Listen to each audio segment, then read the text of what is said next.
네, 하나님의 말씀 욥기 38장 16부터 24절을 보도록 하겠습니다. 욥기 38장 16절부터 24절까지 말씀입니다.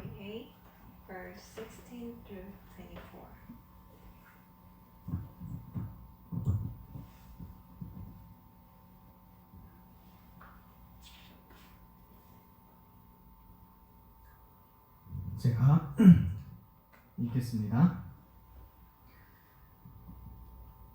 내가 바다의 샘에 들어갔었느냐? 깊은 물 밑으로 걸어 다녀 보았느냐? 사망의 문이 내게 나타났느냐? 사망의 그늘진 문을 내가 보았느냐?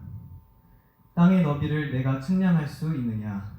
내가 그 모든 것들을 다 알거든 말할지니라. 어느 것이 광명이 있는 곳으로 가는 길이냐?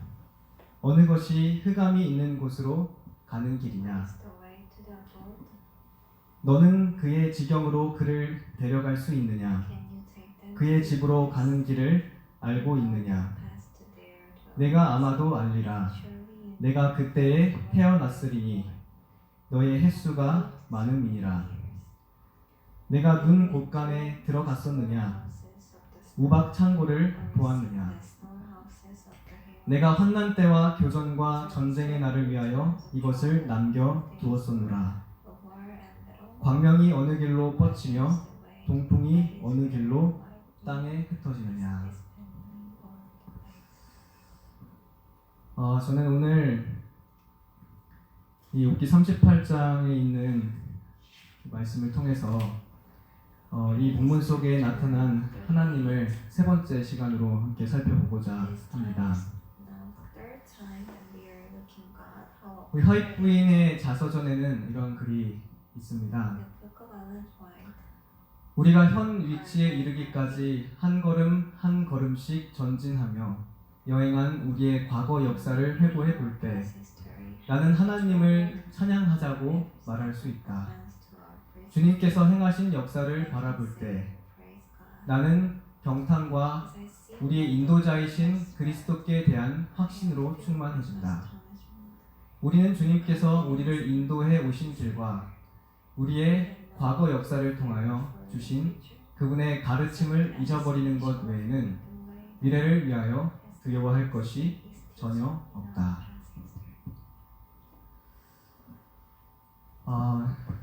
요즘 참 두려움이 많은 시대에 우리가 살고 있습니다. 우리 자면서 꿈을 안 좋은 꿈을 많이 꾸신다면 아마 불안감이 많으실 거라고 생각을 합니다. 저도 이제 알게 모르게 마음속에 안 좋은 생각들이 많이 들 때가 있습니다. 워낙 사회가 불안한 것 투성이고 하다 보니까 괜히 이제 누가 밤에 나타나서 잘못했고자 하진 않을까 그런 걱정을 저도 모르게 할 때가 있습니다. 예전에 도둑 같은 거 들어보신 경험이 있으신지 모르겠습니다. 저는 어렸을 때 몇 번 있는데요. 도둑을 실제 만난 적은 없지만 현장에서 목격을 도둑 털린 집을 목격을 하면 되게 무섭더라고요. 참 불안한 사회에 우리가 살고 있습니다. 코로나 바이러스에 사람들의 불안증은 점점 심각해지고 있는 것 같습니다. 여러분, 하나님은 신뢰할 만한 분이신가요? 네, 근데 왜 이렇게 불안한지 모르겠습니다. 그렇죠? 정말 하나님께서 신뢰할 만한 분이시라면 우리가 불안하지 않고 하나님 안에서 두려워하지 않고 이 시대지만 불안한 시대지만 정말 아무 두려움 없이 살 수 있지 않을까 생각해 봅니다. 오늘 저는 이 38장에 하나님의 모습을 좀 살펴보고자 하는데요. 이 하나님의 모습을 통해서 우리가 이런 하나님이시기 때문에 더 불안한 사회 속에 살지만 더 하나님을 신뢰함으로 두려워하지 않는 그런 저와 여러분들이 되셨으면 참 좋겠습니다. 먼저 16절 말씀을 보시면 바다의 샘을 다스리시는 하나님의 모습이 나옵니다. 내가 바다의 샘에 들어갔었느냐?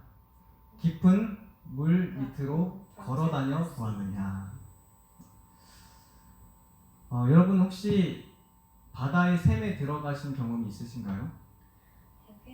저 바다 밑에 해저를 여행해본, 예를 들면 뭐 스쿠버 이렇게 다이빙을 해서 이렇게 바다 밑을 구경한다든지 그런 경험이 혹시 있으신가요?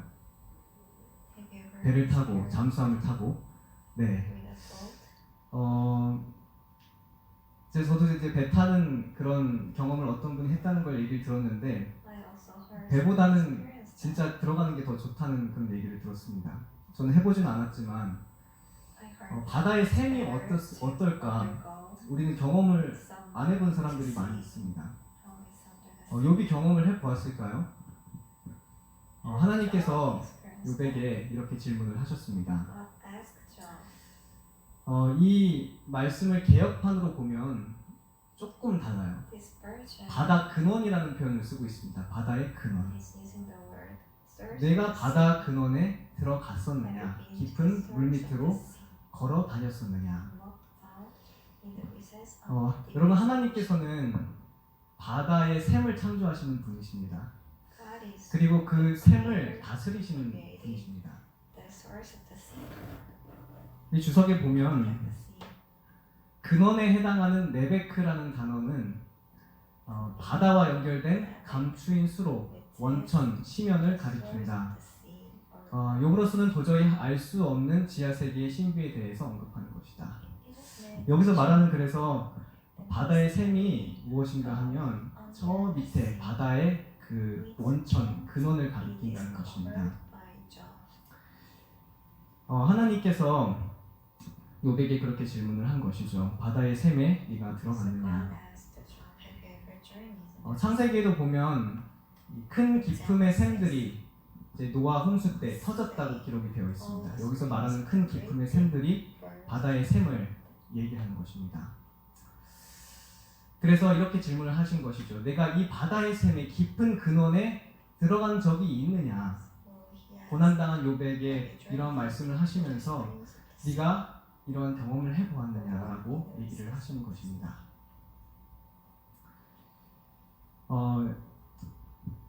이 욥이 아무리 기술이 좋고 능력이 뛰어난다고 한들 이렇게 해봤겠습니까? 요즘은 그 당시보다는 과학이 발달을 했죠. 그래서 요즘 사람들은 정말 저 바다 맨 끝까지는 못 갈지라도 바다 안에가 어떤 생물이 살고 대충 어떤 건지 이렇게 연구를 하고 또 이렇게 기계를 투입하고 또 들어가 보기도 하고, 오늘날의 과학은 많이 발전했기 때문에 그래도 바다의 샘에 어느 정도는 들어갈 수가 있습니다. 근데 욥에게 있어서 이 질문은 터무니없는 것이죠. 뭐 이 수영복이나 제대로 있어요? 아니면 뭐 장비라도 제대로 있나요? 산소통이 있나요? 어떻게 바다의 샘에 들어갈 수 있겠습니까? 이 창조라는 것은 그래서 이 인간이 이해할 수 없는 그런 위대한 것이라는 것입니다. 이 창조주와 또 피조물 그리고 만물들, 하나님께서 지으신 이 온 만물들, 창조와 관련된 온 세계들은 인간의 머리로 이해하기에는 너무나 깊고 오묘하고 참 알 수 없는 그런 것이라는 것이죠. 여러분, 그래서 우리가 이 창조를 이야기할 때 성경의 말씀이 말하는 바를 잘 지도를 받아야 한다는 것을 우리가 꼭 기억해야 하는데요. 이 세상에서 이 과학이 아무리 발전을 한다 할지라도 이 과학이 창조에 대해서 얘기를 할 때 하나님의 말씀을 앞서갈 수 없다는 것을 꼭 인지를 하고 우리가 과학을 다루면 좋겠다는 생각을 해봅니다. 우리 보주와 선지자에 있는 말씀인데요. 하나님의 말씀을 떠나서 그분의 창조 사업을 과학적 원리로 설명하려는 사람들은 해도나 나침판 없이 미지의 대양에서 표류하고 있는 것과 같다.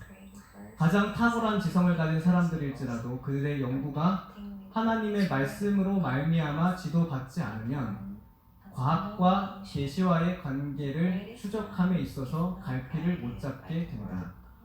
창조주와 그분께서 창조하신 만물들은 그들이 이해할 수 있는 범위 밖에 있으므로 그들이 자연 법칙으로 창조주와 그분의 창조 세계를 설명할 수 없는 것이다. 그래서 이 창조를 우리가 생각할 때 아무리 어떤 사람이 이 창조에 대해서 얘기한다고 할지라도 과학적으로 뛰어난 그런 근거를 댄다 할지라도 이 하나님께서 창조하신 창조에 관한 것은 하나님의 말씀의 지도를 받아야 한다는 것입니다.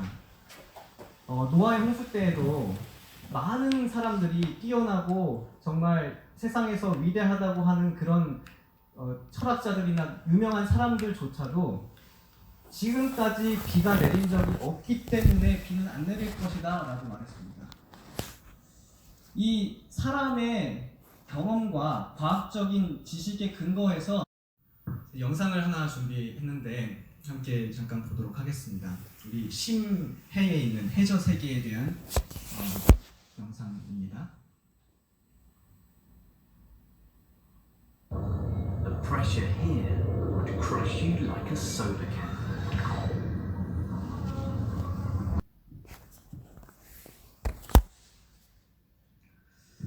마지막 말씀 혹시 기억하시나요? 이 심해가 이 지구상에서 가장 안정적인 곳이다. 높은 데서 일어나는 것이 전혀 영향을 주지 않는다. 그런 이야기를 했습니다. 여러분 근데 이 말을 자세히 생각해 보면 이 인간의 영향력과 높은 세계에서 영향을 줄 수 없는 그런 저 심연과 해저에 그렇게 생물들이 존재한다는 것이 하나님의 돌보심이 아니면 설명할 수가 없는 것이죠. 위에서 영향을 줄 수 없는 세계인데 무언가 돌보고 유지하고 영향을 줄 수 있는 힘이 있어야만 되지 않겠습니까? 하나님께서만이 돌보실 수 있다는 그런 증거를 보여주고 있는 것입니다. 저는 그래서 이 심해가 우리의 삶과 우리의 삶의 사회와 같다는 그런 생각을 해보게 되었습니다. 내가 내 삶을 어떻게 바꾸고 영향을 줄 수 없을지라도 내가 이 사회를 바꾸고 변화시킬 수 없고 이 세상의 불안함과 두려움과 악한 그런 조류에 영향을 줄 수 없는 그런 미약한 자일지라도 하나님께서는 다스리시고 그것을 움직이실 수 있는 유일한 분이시라는 사실을 생각해 보게 된 것입니다. 마가복음 10장 27절 말씀인데요. 예수께서 그들을 보시며 이르시되 사람으로서는 할 수 없으되 하나님으로는 그렇지 아니하니 하나님으로서는 다 하실 수 있느니라. 우리의 힘으로 할 수 없는 그런 부분이 이 세상에 얼마나 많습니까? 그런데 그것들을 하실 수 있는 하나님을 더욱 신뢰하는 저와 여러분이 되시기를 바라겠습니다. 두 번째는 17절에 나타난 말씀입니다. 사망의 문의 열쇠를 가지신 분으로서의 하나님의 모습이 나타납니다. 사망의 문이 내게 나타났느냐? 사망의 그늘진 문을 내가 보았느냐? 여러분 혹시 보신 적 있으십니까? 뻔한 질문을 하는 것이긴 하지만 죽은 이후의 삶을 경험해보고 오신 분이 혹시 계십니까? 이런 질문을 하면은 어떤 분들은 있다고 그러는 분이 계시죠.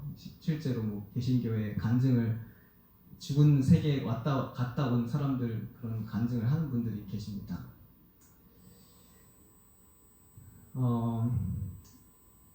성경에 보면 이런 말들이 종종 언급이 되는데 시편에도 보면 사망의 문에서 일으키시는 주여, 이사야에서도 보면 스올의 문에 들어가고, 이런 말씀이 있습니다.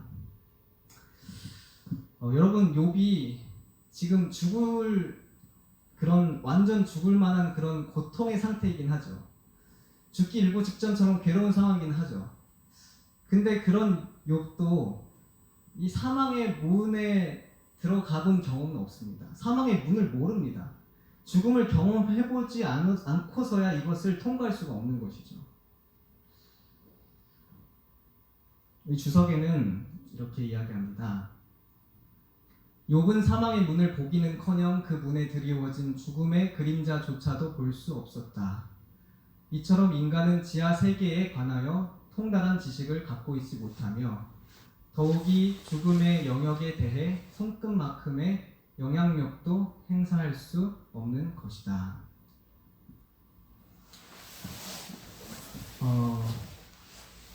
이 죽음이라는 것은 우리가 어떻게 할 수 있는 문제가 아니라는 것입니다. 사망이라는 것은 인간이 영향력을 행사할 수 없는 그런 영역이라는 것이죠. 하나님께서 질문을 하신 것이죠. 이렇게 욥에게 사망의 문이 내게 나타났느냐. 여러분, 인간이 사망의 문을 열고 닫을 수 있는 그런 권세와 능력이 있다면 얼마나 좋겠습니까? 아무리 과학이 발전해도 이것만큼은 건드릴 수가 없죠. 노아 방주 때에도 그랬습니다. 이 노아 방주의 문이 열리고 닫히는 것을 사람이 할 수가 없었어요. 이 노아 방주의 문이 닫힌 것은 다른 사람들의 그 사망을 의미했죠. 근데 아무리 발버둥 쳐도 이 사망의 문은 인간이 열 수가 없어요. 내가 볼 때에 그의 발 앞에 엎드러져 죽은 자 같이 되매 그가 오른손을 내게 얹고 이르시되 두려워하지 말라. 나는 처음이요 마지막이니 곧 살아있는 자라. 내가 전에 죽었었노라. 볼지어다 이제 세세토록 살아있어 사망과 음부의 열쇠를 가졌노니. 이 사망의 문의 열쇠, 사망을 열고 닫을 수 있는 사망의 키를 가지신 유일한 분은 예수님, 우리 하나님 분이시라는 것입니다. 제가 얼마 전에 참 놀랄만한 소식을 들었습니다. MBC에서 방영한 프로인데요. 혹시 보신 분이 있으실지 모르겠습니다. 휴면 다큐멘터리에서 VR로 죽은 딸을 보게 하는 그런 프로였습니다. 그런 경험이 있는 가족을 섭외를 해서 이걸 진행을 합니다. 보시는 것처럼 안경을 쓰고 VR로 딸을 만납니다. 딸의 목소리, 얼굴, 생김새, 몸짓 다 재현을 해요. 실제로 이렇게 딸과 생일 축하도 합니다. 그러니까 잠시 좀 보시겠습니다.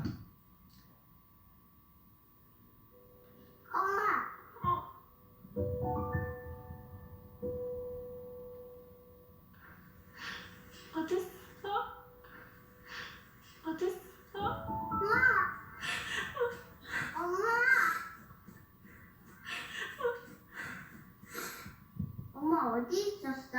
엄마 항상 엄마 내 생각했어? 맨날 아니 해. 엄마 많이 보고 싶었어. 엄마도 나 보고 싶었어. 우리 나연이 나연아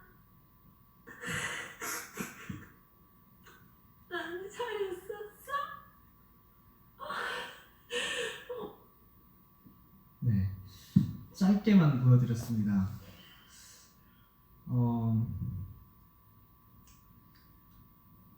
여러분은 어떻게 생각이 드시나요?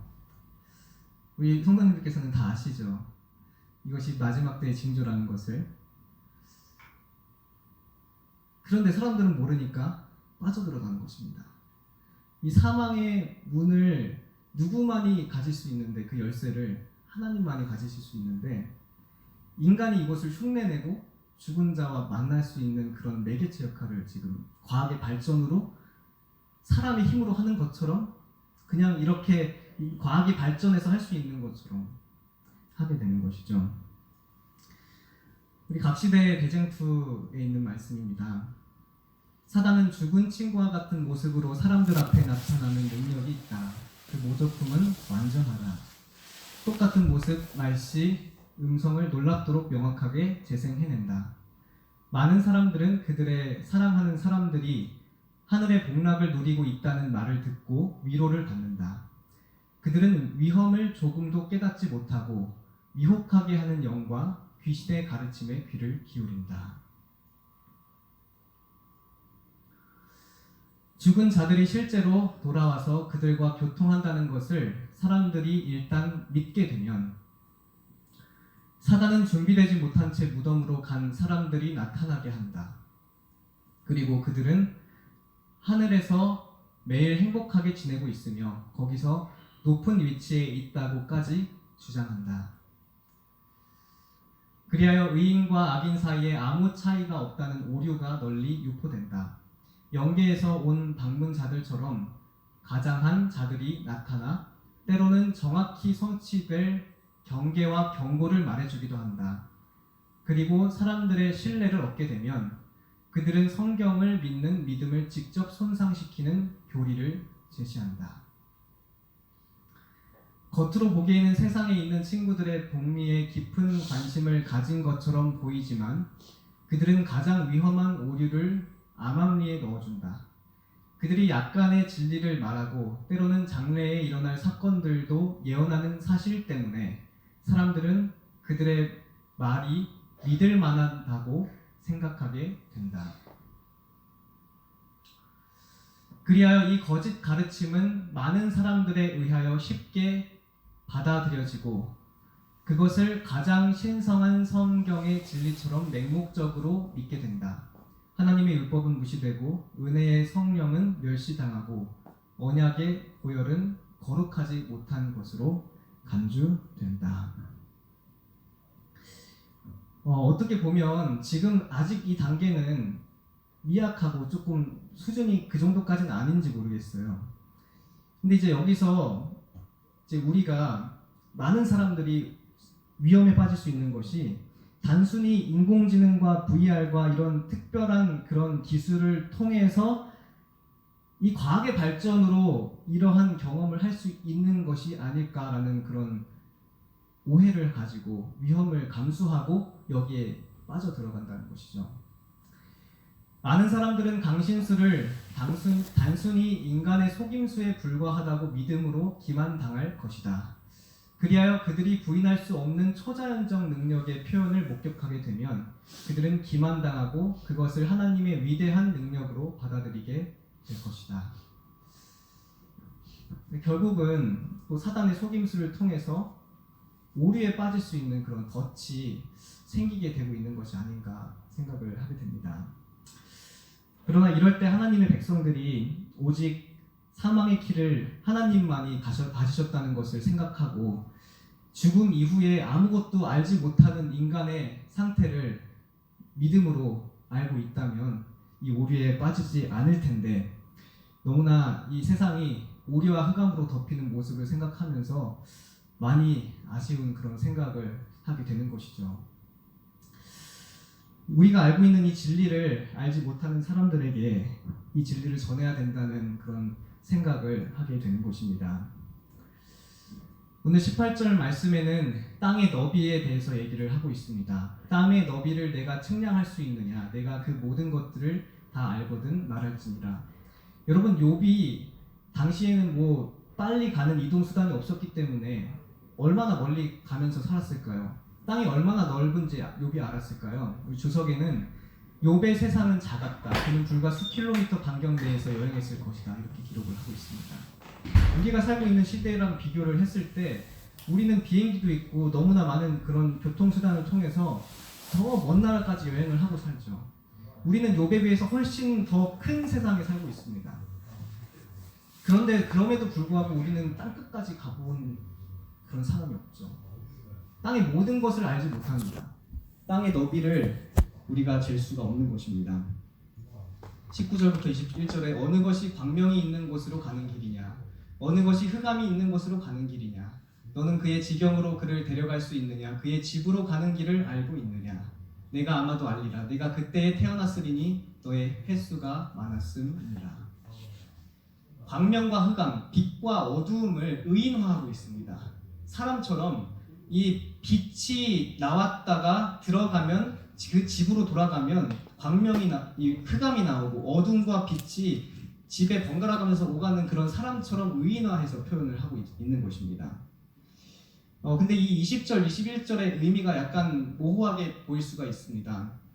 21절에 보시면 내가 아마도 알리라. 무슨 말이죠? 이게 72역에 보면은 이 성경에는 조금 더 명확하게 번역을 하고 있어요. 20절, 21절을 한 구절로 번역을 하고 있는데 이것이 좀 더 바른 해석이라고 할 수 있을 것입니다. 만일 내가 나를 그들의 경계 끝으로 데려갈 수 있다면, 또한 내가 그들의 길을 안다면, 나는 내가 그때에 태어났고 너의 연수가 많음을 알리라. 여기 보면은 광명과 흑암이 있는 그런 곳을 아는지 물어보면서 이 경계 끝으로 이 길을 데려갈 수 있다면, 하나님을 욥이 데려갈 수 있다면, 만약에 그렇다면 너가 그들의 길을 안다면 내가 그때 태어났고 너의 연수가 많음을 알리라는 것이죠. 그러니까 반어법인데요. 쉽게 말해서 여기 21절에 다시 보시면 내가 아마도 알리라는 것은 모른다는 얘기입니다. 그의 길을 알지 못한다는 것입니다. 내가 아마도 알리라, 반어법이에요. 이게 72역에 이렇게 기록이 된 겁니다. 만약에 너가 나를 그곳으로 데려갈 수 있다면 너가 그때 태어났고 너가 연수가 많음을 알 것이다 라고 반어법을 하고 있는 것입니다. 다시 말해서 욥이 모른다는 얘기를 하고 있는 것입니다. 마지막입니다. 욥기 38장에 나타난 하나님, 22절, 23절에 눈 곧관과 우박 창고를 가지신 분인데요. 여러분 한번 생각을 해보시기 바랍니다. 눈 곧관과 우박 창고를 하나님께서 가지셨다는 것입니다. 우리 하나님께서 정말 우리가 힘든 어려운 상황에 있을 때 이런 하나님이라는 것을 우리가 생각한다면 든든하시지 않으신가요? 하나님께서는 천연 개의 창고를 가지고 계시다는 것입니다. 그런데 이 가지고 있는 이유를 23절에서 이렇게 기록을 하고 있습니다. 내가 눈 곳간에 들어갔었느냐, 우박 창고를 보았느냐, 내가 환난 때와 교전과 전쟁의 날을 위하여 이것을 남겨두었노라. 이 창고를 가지고 계신 이유를 이럴 때를 위해서 남겨두었다라고 하는 것입니다. 성경에 보면은 이 우박 이야기가 많이 나오죠. 대표적으로 우박 하면은 10재앙 중에 우박재앙이 우리가 많이 알고 있는 그런 재앙입니다. 이 우박재앙의 의미는, 우박의 의미는 성경에서 심판을 나타내고 있습니다. 출애굽기 9장 18절 19절에 그래서 이 우박을 내린 것을 가리켜서 심판하신 하나님의 모습이 나타나는데, 이 심판을 다른 의미로 하나님의 백성들의 입장에서 보면 심판이 아니라 무엇일까요? 구원이겠죠. 하나님을 대적하는 그런 세력에게는 우박이 심판이지만 하나님의 백성들에게는 구원이라는 것입니다. 여호수아 10장 11절에도 보면 큰 우박덩이를 이제 전쟁 중에 하나님께서 내리셨는데, 아모리 족속의 5 왕들과 여호수아가 전투를 할 때 이 5 왕들에게 이 우박을 덩이를 내리셨습니다. 기브온에서 전투를 할 때 기브온 족속이 이 이스라엘 여호사밧 편을 들자 이것에 대적하는 아모리 다섯 왕들이 기본 족속을 공격하자 이 여호사밧이 그들을 돕는 전쟁에 참가를 하게 되죠. 근데 그때 하나님께서 악한 대적들한테 심판을 내리신 것입니다. 여러분, 우박의 특징이 무엇이죠? 우박 한번 경험해 본 적 있으신가요? 우박 맞아보셨다 있으세요? 얼마나 큰 거 맞아보셨어요? 이만한 거. 저는 우박을 우리나라에선 거의 본 적이 없고 예전에 미국에 갔을 때 미국에서 한번 본 적이 있습니다. 근데 그렇게 큰 우박은 아니었어요. 지금 보이는 사진은 최근에 호주에서 내린 우박 사진입니다. 요새 호주가 말도 못하죠. 산불에 뭐 가뭄에 홍수에 우박까지 아주 재난에 재난이 이어지고 있습니다. 근데 이 우박이 특징이 뭐냐면 파괴하는 성질을 갖고 있습니다. 파괴하는 성질.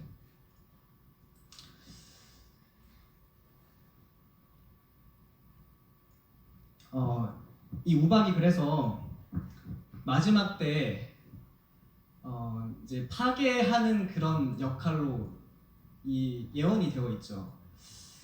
이 사진 호주에서 있었던 지금 최근에 있었던 우박 때문에 파괴된 자동차를 보여드리고 있는데요.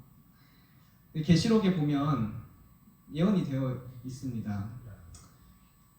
또 무게가 1 달란트나 되는 큰 우박이 하늘로부터 사람들에게 내리매 사람들이 그 우박의 재앙 때문에 하나님을 비방하니 그 재앙이 심히 크미러라. 그러니까 예수님께서 재림하시기 직전에 말세의 징조들로 이 재난들이 많이 일어날 텐데 그 중에 하나가 우박이라는 것입니다. 각 시대 대쟁투에 보면은 한 덩어리가 100근이라고 여기는 번역이 되어 있는데 영어에는 똑같이 달란트라고 되어 있습니다. 100근은 60kg더라고요 찾아보니까. 근데 한 달란트는 아까 보셨죠? 45kg. 하여튼 엄청나게 큰 우박이 쏟아져서 파괴하는 일을 하게 된다는 것입니다. 지상의 오만한 도시들은 낮아진다. 세상의 큰 인물들이 그들 자신에게 영광을 돌리기 위하여 그들의 재산을 허비하여 건축한 호화로운 건물들이 그들의 목전에서 무너져 내린다. 감옥의 벽들은 무너지고 믿음 때문에 속박되었던 하나님의 백성들은 해방된다.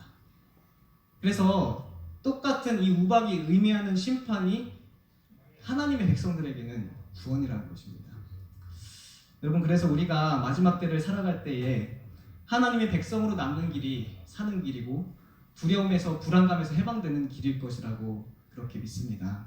이 세상은 점점점 불안하고 말세의 징조들로 가득하고 그런 두려움으로 가득 찬 그런 사회에 살지만 우리가 그 중에서도 안전하고 두려워하지 않을 수 있는 것은 하나님을 우리가 신뢰할 때만 그렇게 될 수 있지 않나 생각을 하게 됩니다.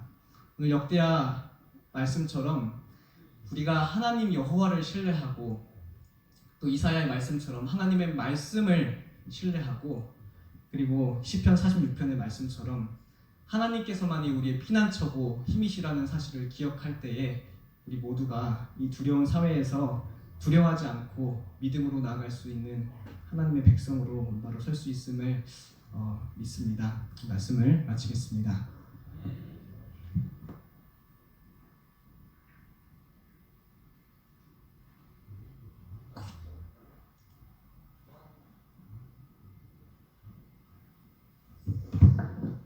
감사합니다. 모두 일어서셔서 446장을 부르고 목사님의 기도로 예배를 마칩니다. 446장입니다.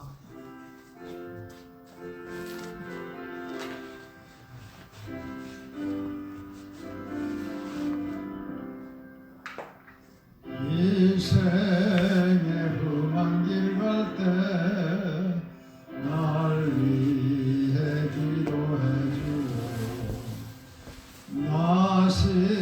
나신지라고 잠들며 주 예수 위에 살도록 날 위해 기도해주오. 건시험 당했을 때에 친구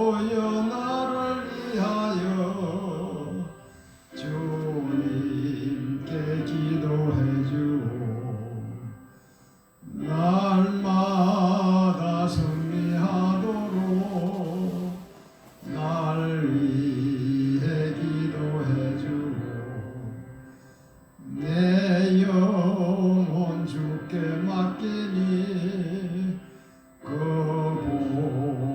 보호받게 해주고 날 위해 기도해주고 큰 시험 당했을 때에 친구여 나를 위하여 주님께 기도해주고 내 믿음 굳게 잡도록 친구여 기도해주고 주님의 은혜 힘입어 저 좁은 길을 가도록 날 위해 기도해주고 큰 시험 당했을 때에 친구여 나를 위하여 주님께 기도해주고 하나님 아버지, 저희들의 삶 속에 하나님만을 신뢰하고 하나님의 말씀을 신뢰하는 믿음을 허락하여 주시옵소서. 저희 참으로 마지막 때를 살아가는 주의 백성들로 살면서 주님의 말씀대로 두려워 아니하고 하나님만을 의지하며 살기를 원합니다. 주님 도와주시고 이 어지러운 세상 속에서 저희의 인도자 되시는 구주를 날마다 의지할 수 있도록 도와주시고 저희의 삶의 유일한 방패 되시는 하나님만을 의지함으로 저희가 이 세상 마지막 하나님의 백성으로 참다운 삶을 살 수 있도록 도와주시옵소서. 이 안식일 저에게 허락해 주신 귀한 보호와 축복을 저희가 누리게 도와주시며 저희 믿음을 굳건히 하여 주셔서 저희는 연약하지만 하나님의 그 인도와 보호하심을 경험할 수 있도록 도와주시고 그리고 저희의 삶과 또 가정과 이 나라를 돌보시고 또 주관하시는 하나님의 그런 능력을 더욱더 의지하며 경험하는 그런 안식이 될 수 있도록 도와주시옵소서. 저희를 하늘 가는 날까지 인도해 주실 줄을 믿고 감사드리며 예수님 이름으로 기도드립니다. 네.